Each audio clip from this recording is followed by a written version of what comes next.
মুসলমান শুনে যাও, কোরআন হাদিসের মান বাড়বে ঈমান, জান্নাতে বাবার সম্মান, কোনো সময় নষ্ট করিও না। অযথা অনেক বাজার করেছেন, অনেকে চাই স্টোরে টিভি দেখতেছেন, সিডি দেখতেছেন, অনেকে মোবাইল ফোনে গেম খেলতেছেন, অনেকে ইউটিউব ফেসবুক ইন্টারনেট চালাইতেছেন। আমি সবাইকে উদ্যোগ আহ্বান করে বলবো, তোমরা সবাই হাঁটি হাঁটি পা পা করে এই মাহফিল থেকে চলে আসো। কেন মহান আল্লাহ তাআলা কোরআনে কারীমের মধ্যে বলে দিয়েছেন, ইয়া আইয়ুহাল ইনসানু মা গাররাকা বিরাব্বিকাল কারীম। আল্লাহু আকবার। তারপর হলো না ভয় আছে, দেশ স্বাধীন হয়েছে না, তাহলে আল্লাহ তাআলা নাম বলতে ভয় কিসের? আল্লাহ সূরা মুদাসসির বলেছেন, ইয়া আইয়ুহাল মুদাসসির কুম ফাআনজির ওয়া রাব্বাকা ফাকাব্বির। হে নবী, আপনি উঠুন, কম্বল খুলুন এবং আপনার কাপড় পরিষ্কার করুন এবং আপনি আপনার মহিমান্বিত আল্লাহর কুট্টি পালকের তাকবীরকে জোরে সোরে বলুন। এর জন্য আমরা যেমন জোরে তাকবীর বলবো যে আশেপাশে শয়তান ছুটে যায়, আর যারা অযথা সময় নষ্ট করতে মেলাতে যেরকম দোকানে সবাই চলে আসে, তারপর সবাই বলুন লিল্লাহি তাকবীর, আল্লাহু আকবার। সম্মতে হাজির সবাই চলে আসবেন। আমি যেটা বলতেছিলাম, সর্বপ্রথম আমি যেটা সূরা ওয়াকিয়া থেকে আয়াত পড়া করেছি, ইন্নাহু লাকুরআনুন কারীম। আল্লাহ তাআলা এখানে বলেছেন, লা ইয়ামাসসুহু ইল্লাল মুতাহহারুন।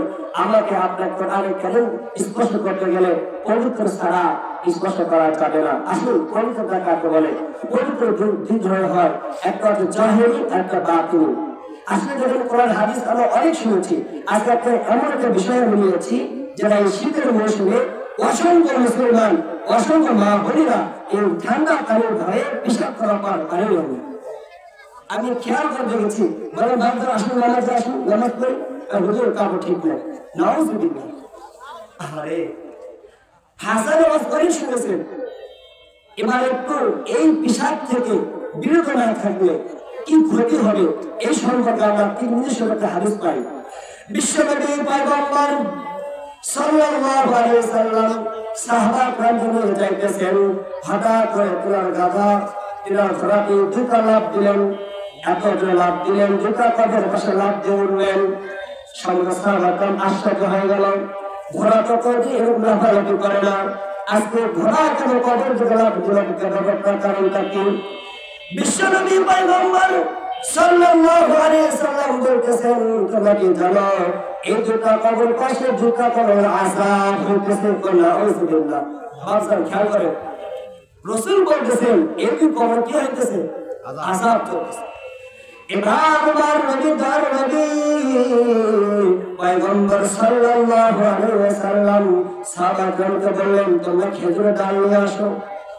খেজুর ডাল নিয়ে আসা হলো, কবরের উপর গেড়ে দেওয়া হলো। যারা বলে যে কবরের উপর খেজুর ডাল গাড়ে কোথায় আছে, এই হাদিস আমাদের পাওয়া যায়। যা হোক, বিশ্বনবী বললেন গেড়ে দাও, কবরের আযাব হালকা হবে। তোমরা একটু জেনে রাখো, এই ব্যক্তি প্রথম কবরের আযাব হইতেছে ইস্তালজামু আলাল বাউল। এই মুর্দা জীবিত অবস্থায় গাদার পিসাবের থেকে বিরত থাকতো না। অর্থাৎ আপনার গায়ে ধোয়ার সময় গরু চালায় না, কথা বলেন, এই গরু চালা গায়ে লাগানো। রাসূল বলেছেন গৃহপালিত পশুর পিসাব থেকে বিরত না থাকার কারণে তার কবরের আযাব হতেছে। হে যুবক, হে মুসলমান, যদি গৃহপালিত পশুর পিসাব থেকে বেঁচে না থাকার কারণে কবরের আযাব যদি হয়, তাহলে তুমি যে পেশাব করে খারাপ হয়ে আসলে ঝাপটা মেরে উঠতেছ, তোমার পেশাবের গায়ে লাগতেছে, তোমার কোনো আযাব কত দ্বিগুণ হবে। নাউযুবিল্লাহ। আল্লাহ।